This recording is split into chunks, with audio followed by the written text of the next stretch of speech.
There are homes where everything looks tidy on the surface, no clutter, no chaos, and yet the energy feels stuck. Finances stall, motivation dips, and despite doing everything right, life doesn't seem to move forward. The reason might not be your habits or mindset. It could be hiding in the darkest corner of your closet, an old bag quietly draining your momentum every single day. In Feng Shui, your closet isn't just a place for shoes and spare hangers. It's a mirror of how you manage identity, opportunity, and self-worth. And within that space, there's one overlooked item that carries more energetic weight than most people realize. We're not talking about sentimental clutter or forgotten clothing. We're talking about a very specific object, a bag you once carried with purpose that now carries something else entirely: stagnation. And tonight, we're going to change that. You see, in Feng Shui, every object has memory. Your wallet, your purse, your work bag.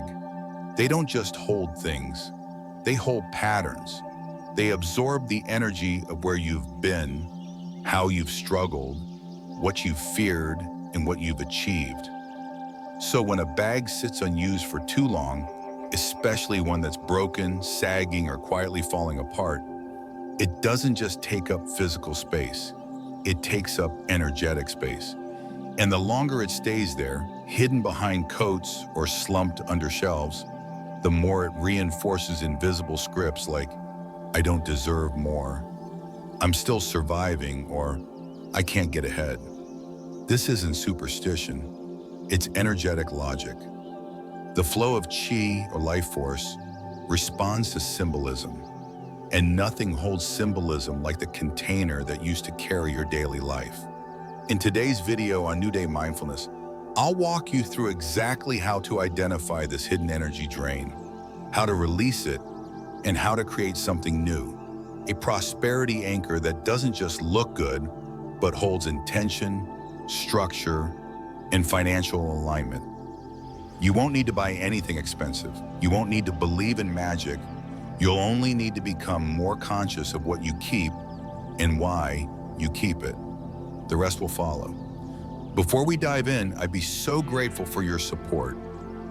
If this topic already has you thinking differently about your space, please take a second to like this video, share it with someone who could use a fresh start, and subscribe to New Day Mindfulness.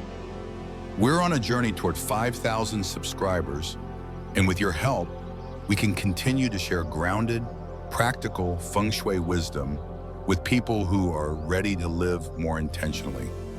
You supporting this space means I can keep supporting yours. Now let's open the closet door, because the energy holding you back might be resting quietly in a bag you haven't thought about in years. Let's find it, let's release it, and let's finally give your space and your finances permission to move forward again. Is this a poverty bag? Most people don't realize how much their environment speaks to their subconscious, and how powerfully small hidden items like an old bag can influence the direction of their finances, energy, and confidence.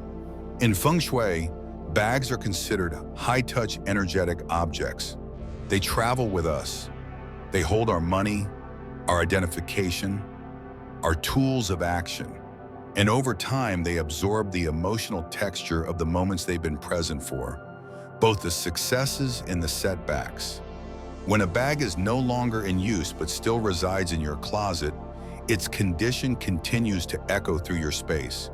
But not all bags are energetically equal. Some are neutral, while others begin to drain your energy, silently reinforcing patterns of scarcity, stagnation, or emotional clutter. These are what we call poverty bags, and identifying them is the first step to releasing financial and energetic congestion in your home. One of the clearest signs of a poverty bag is its shape.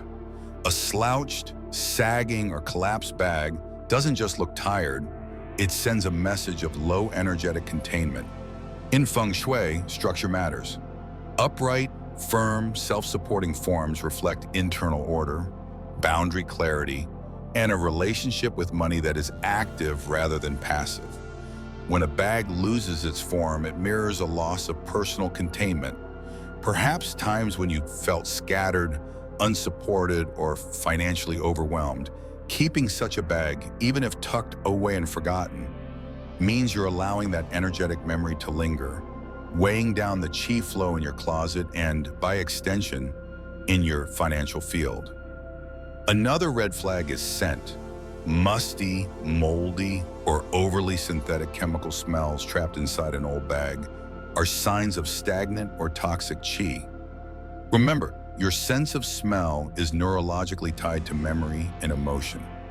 Even if you've stopped noticing the odor, your subconscious hasn't. That scent is a low-frequency signal telling your body that something here is decaying, unresolved, or stuck. You may not associate that bag with anything negative on a conscious level, but your nervous system picks up the cue every time you open the closet. And over time, that affects the emotional tone of your day. Next is structural integrity. Zippers that no longer close, cracked leather, torn linings, broken buckles. These aren't just cosmetic issues. In energetic language, they represent breaches in containment. Feng Shui teaches that wealth, like water, needs proper vessels.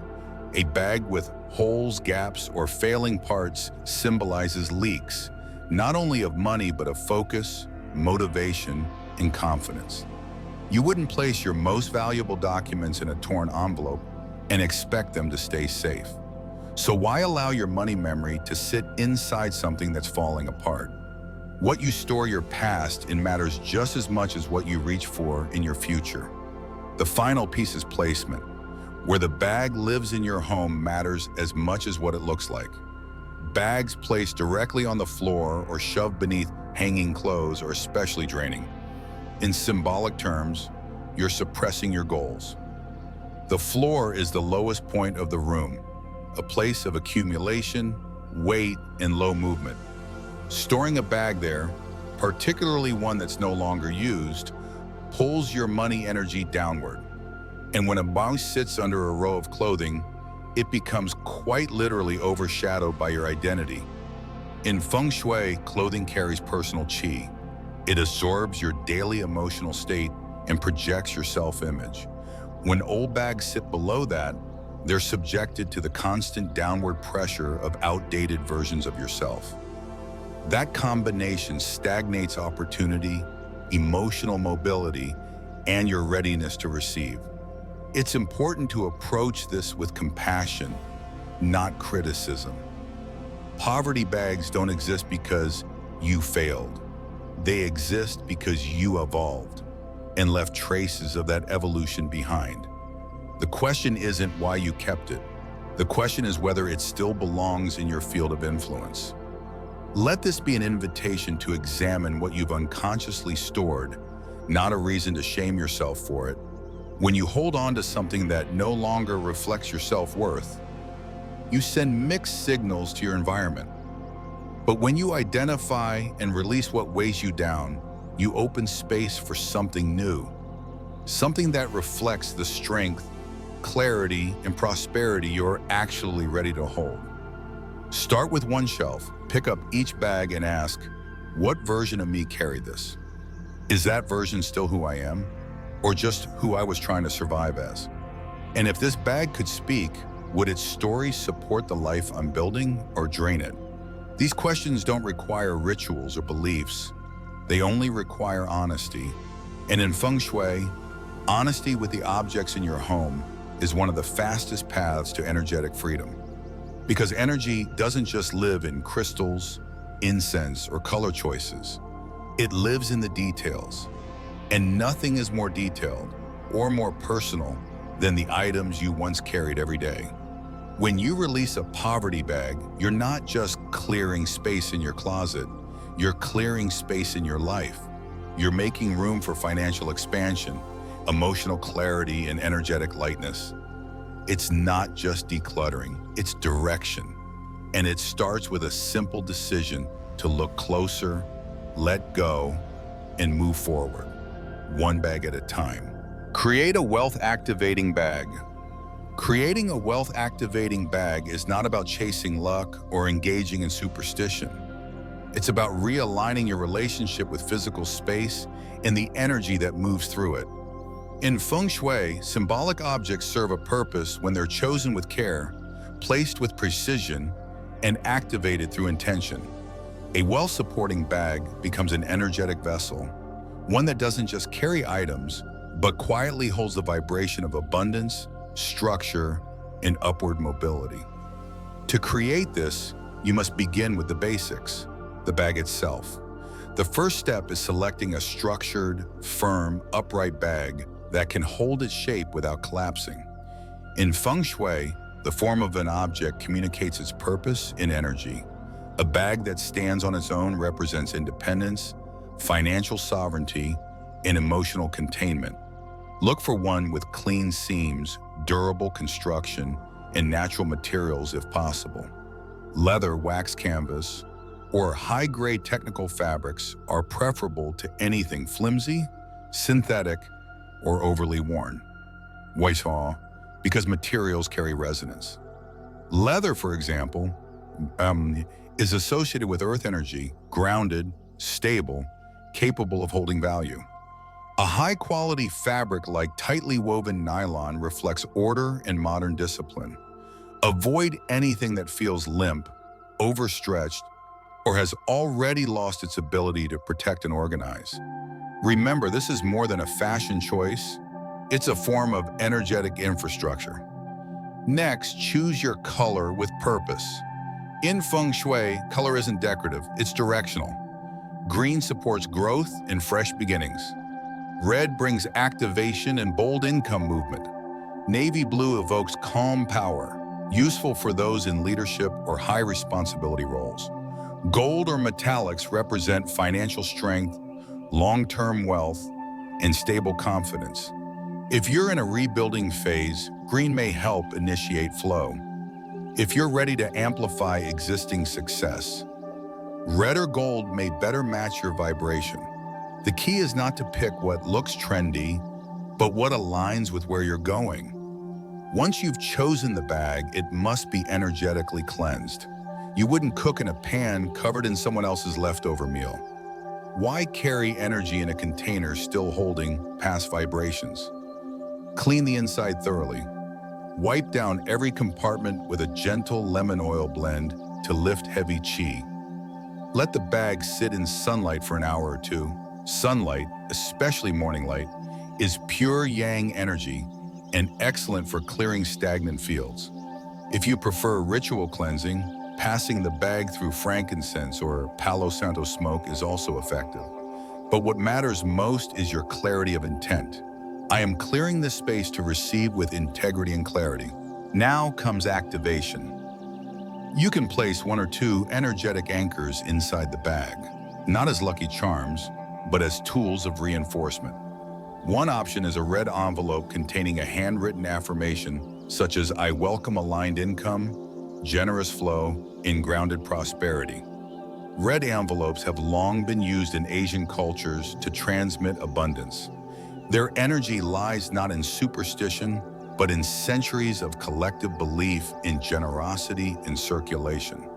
Another option is to include 3 Chinese coins tied together with red string, symbolizing wealth formation through earth, heaven, and humanity. Make sure both items are wrapped or contained so they don't get mixed with practical things like receipts or cosmetics. These objects don't create wealth, but they hold your commitment to it, like a compass embedded inside your everyday actions. Placement is just as important as the bag itself. Never store your wealth-activating bag on the floor. In Feng Shui, elevation equals activation. Placing the bag on the ground represents suppression and delay. Instead, position it on the top shelf of your closet, preferably in the northwest or southeast sector. The northwest is tied to helpful people, mentors, and financial guidance. The southeast governs wealth, long-term investment, and prosperity energy. If you're unsure of compass directions, simply choose the highest and cleanest corner of your storage space. The bag should not be crammed or crushed. It must have room to breathe. If possible, surround it with light-colored fabrics or items that represent elegance and order. Avoid storing it near broken items, dusty corners, or sentimental clutter. Everything nearby contributes to its field. And as an ongoing practice, treat this bag as a symbol, not a prop. You don't need to use it every day, but do check on it regularly. Refresh the contents seasonally. Rewrite your affirmations when you experience financial wins or emotional shifts. Rotate coins or clear the interior when life feels particularly stuck. By doing this, you're not just maintaining an object, you're reinforcing an energetic conversation between your intention and your environment. The Feng Shui doesn't reward perfection, it supports attention. And a prosperity bag isn't a trick, it's a tool. It holds the future you're willing to build with structure, purpose, and care. So ask yourself not just what you're carrying, but how. Is your energetic container aligned with the quality of wealth you seek? Does it reflect structure, clarity, and readiness? Or does it reflect survival, exhaustion, and deferred self-worth? Creating a wealth-activating bag is not about manifesting miracles. It's about stepping into conscious alignment with what you're ready to receive and making sure your space and your symbols support that readiness every single day. The shift doesn't begin when money arrives. It begins the moment you choose to hold it differently. And that moment can begin right now with one grounded, intentional bag, placed not for show, but for flow. Closet energy hygiene closets may be enclosed spaces, but in Feng Shui, they act as energetic reservoirs, containers of memory, momentum, and material identity. The way a closet holds your belongings, breathes, and interacts with the rest of the room determines how effectively it supports or suppresses your qi.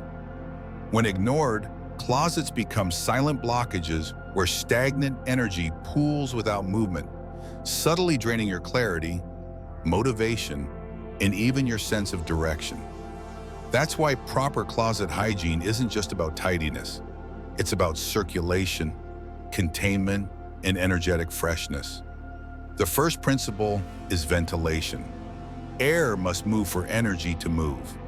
Closets crammed with heavy fabrics, sealed bins, or poor airflow act like energetic choke points. They trap what should be moving and dull what should be rising. Especially if you store items under your bed, it's critical to keep that area dry and breathable. Do not treat under-bed space as a dumping ground. If you must use it, limit storage to soft items like clean seasonal linens and rotate them regularly. Avoid sealed plastic boxes unless they have breathing holes or contain natural elements like cedar, chips, or cotton sachets. Trapped air equals trapped qi, and over time, this can create a background hum of heaviness in your home, even if everything looks orderly. Pay attention to what hangs above your meaningful objects. Clean clothes hanging directly over emotionally charged bags or symbolic items like your wealth-activating bag is a hidden form of suppression. In energetic terms, the clothing above represents identity and social expression, while the bag beneath symbolizes intention, wealth, and motion. When you drape the image of who you must be directly on top of your energetic direction, it creates a quiet internal conflict. Instead, give symbolic objects their own space. Don't hide them under daily noise. If necessary, reposition shelves, add dividers, or use fabric boxes to create separation. Another subtle but powerful practice is removing all dry cleaning plastic from clothes before placing them in the closet. These plastics may protect fabric from dust, but they do something more damaging. They trap foreign energy. Clothes absorb energy wherever they go, in the store, at the cleaners, through human touch. That's why Feng Shui warns against storing garments in airtight synthetic wraps. Those layers suffocate qi, prevent natural flow, and seal in outside vibrations. Once your dry cleaning returns home, remove the plastic immediately, air the clothing out near a window if possible, and then return it to your closet with clear, clean intention.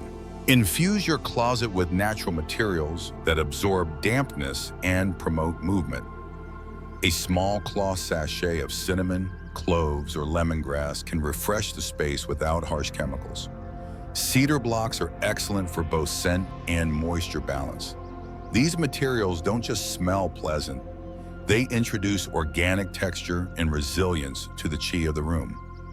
In spaces that are especially dark or dense, essential oils like orange peel, basil, or ginger can help uplift the atmosphere and restore yang energy, especially when dabbed on natural wood or cotton balls tucked in corners. If you're designing a home or remodeling a bedroom, consider the impact of built-in wardrobes. While they appear convenient, their rigidity limits energy flow.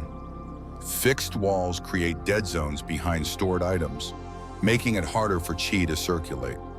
Sliding doors can also cut across energy paths if they're placed too close to the bed or entryway. Movable or modular storage, on the other hand, allows for repositioning, seasonal clearing, and improved airflow. Even if you already have built-ins, there are workarounds. Rotate items every season, leave a small air gap between the wall and your boxes or shoes, and avoid sealing clothing into fully enclosed drawers for extended periods. Everything in Feng Shui returns to one principle. Does energy move freely, or is it trapped? Closets, like the body, can't function if they're packed beyond breath. They need oxygen, not just for clothes, but for the energy your belongings emit. When you walk past your closet and feel a subtle lift instead of a pull, that's when you know your space is working with you. Not because it's minimalist or color-coded, but because it circulates. Because the items you store inside aren't decaying in silence, but resting in flow. And because the structure you've created inside that one small room reinforces the structure you're creating in your life. The same principles apply. Let go of what no longer fits. Allow space for movement. And keep the most meaningful things well supported, elevated, and energetically alive. When you bring that level of care to your closet, you're not just maintaining a storage space. You're maintaining your direction. And sometimes that's exactly what opens the next opportunity to rise. Your belongings are either supporting you or holding you back. Your belongings are not neutral. They are not passive background details in the story of your life. Every object you keep carries weight, meaning, and energy, whether or not you consciously recognize it.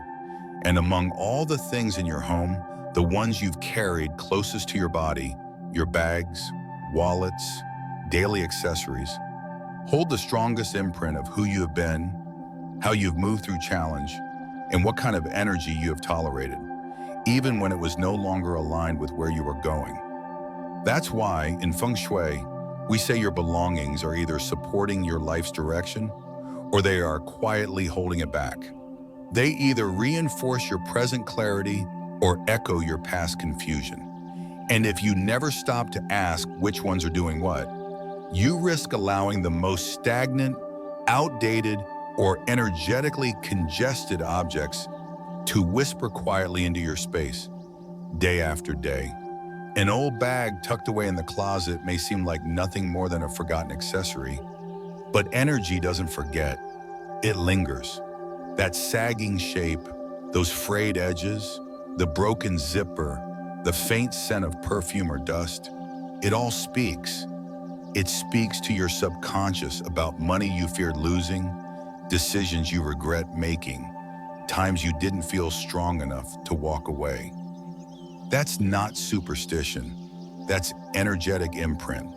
And the more you let those stories pile up in the corners of your home, the harder it becomes for new narratives, ones of strength, purpose, and prosperity, to take hold. This is not about being minimalist or having a magazine-worthy closet. It's about asking whether your environment is working with you or against you, whether it supports the person you are now or constantly drags you into the mindset of who you were then. That's why the small act of clearing one bag, just one, can trigger a noticeable shift. You're not just discarding leather and lining, you're releasing a pattern, you're closing a loop.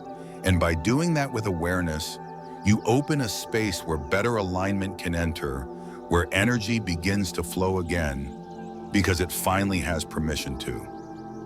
Letting go of a poverty bag won't deposit money into your account. It won't erase debt, close a deal, or land your next opportunity overnight. But it does something more foundational. It reminds your nervous system, your subconscious, in the space you live in, that you are willing to release what no longer reflects your value, that you are willing to make space for clarity, that you are no longer available for energy that drains, dims, or delays your growth. That single gesture begins a ripple, one that moves through your daily rhythm, your decision-making, and your energetic field. You may find yourself spending differently, speaking more clearly, or choosing what once felt intimidating, but now feels inevitable. When you interact with your belongings, you interact with belief. And when you elevate what you carry, both physically and symbolically, you elevate how life meets you. Energy doesn't wait for perfection, it responds to movement. So let the bag go, replace it if you choose. But more than anything, take a moment to recognize what you've been holding on to and what it's been holding back. You don't need a new house. You don't need new furniture. You just need to be honest about what is quietly shaping the atmosphere around you. Because your home responds to what you allow inside it. And when you shift that allowance, you shift the tone of your entire life. It starts in the dark corners, in the soft materials, in the forgotten items that still carry messages. Let the message be this: you're done carrying anything that doesn't carry you forward. That's not just good feng shui, that's good direction. And it's yours to claim, one decision at a time. Clear the closet, clear the path. A lesson from Michelle Obama's ritual. When it comes to redefining personal alignment through the objects we keep, few public figures illustrate the principle more clearly than Michelle Obama. Known not just for her elegance and public presence, but also for her deep emotional intelligence. She once shared in an interview how after leaving the White House, she went through a transformative closet edit, not to downsize, but to consciously release pieces that no longer felt aligned with the woman she was becoming. She spoke candidly about parting with dozens of designer shoes, handbags, and tailored suits. These items weren't worn out, nor were they out of fashion. But energetically, they belonged to a season of extreme pressure in performance, to moments when she had to represent institutions larger than herself rather than her own evolving spirit. She described the experience not as letting go of luxury, but as reclaiming authenticity. When asked about it directly, she said, "There were outfits that served a purpose in one chapter, but didn't belong in the next. And if I kept them, I'd keep hearing that old version of myself whispering every time I opened the door." This insight perfectly reflects the Feng Shui idea that energy resides in the quiet details of our environment. A handbag, no matter how beautiful or expensive, can carry the imprint of self-doubt, emotional fatigue, or old roles that no longer fit. When you keep those items, even if you never touch them, you continue to live in conversation with the version of you that carried them. You may not hear it out loud, but your nervous system does. The moment you step into your closet, you're met not only with fabric and design, but with memory, pressure, and expectation. That's why Michelle's story isn't about materialism. It's about energetic discernment, about looking at what you carry, ask why you're still carrying it, and whether it's helping or holding. So ask yourself this: what's in your closet that still belongs to a version of you you've already outgrown? Maybe it's a bag you bought during a chapter of scarcity. Maybe it's something you clung to because it made you feel powerful during a time when you didn't. Whatever it is, if it no longer reflects who you are today or who you're becoming, it may be time to release it. Not because you're rejecting the past, but because you're ready to stop reliving it. And because your closet, like your life, should hold only what helps you rise. Michelle's story reminds us that release is not loss, it's movement. And in Feng Shui, movement is how energy renews itself. You don't need to be a former first lady to choose clarity over accumulation. You just need the courage to ask one simple question. Does this still serve me? Or does it keep me tied to who I no longer need to be? That answer, and the action that follows it, can quietly shape the next chapter of your life. Not through drastic change, but through one honest choice at a time. If this video offered you even one moment of clarity, if it helped you see your space, your belongings, or your energy with fresh eyes, then I invite you to take just one step further. Take a look into your closet tonight. Not to clean, not to organize, but simply to notice. Is there something you've been holding on to for too long? An object, a version of yourself that you've quietly outgrown but never let go of? What did you find in that space that surprised you? I'd love to hear your reflections in the comments. Your stories inspire not just me, but this entire community. And if this message resonated with you, I would be deeply grateful if you'd take a moment to like this video, share it with someone who might need a gentle shift in their own space, and subscribe to New Day Mindfulness. We're growing toward 5,000 followers, and with each new subscriber, I'm able to keep bringing these grounded, practical teachings directly to you. Teachings that honor simplicity, clarity, and the quiet power of your environment. Thank you for being here. Thank you for choosing awareness. And thank you for allowing me to be a part of your space today. May your home rise to meet your energy, and may your next chapter feel lighter, because you chose to release what no longer carries you.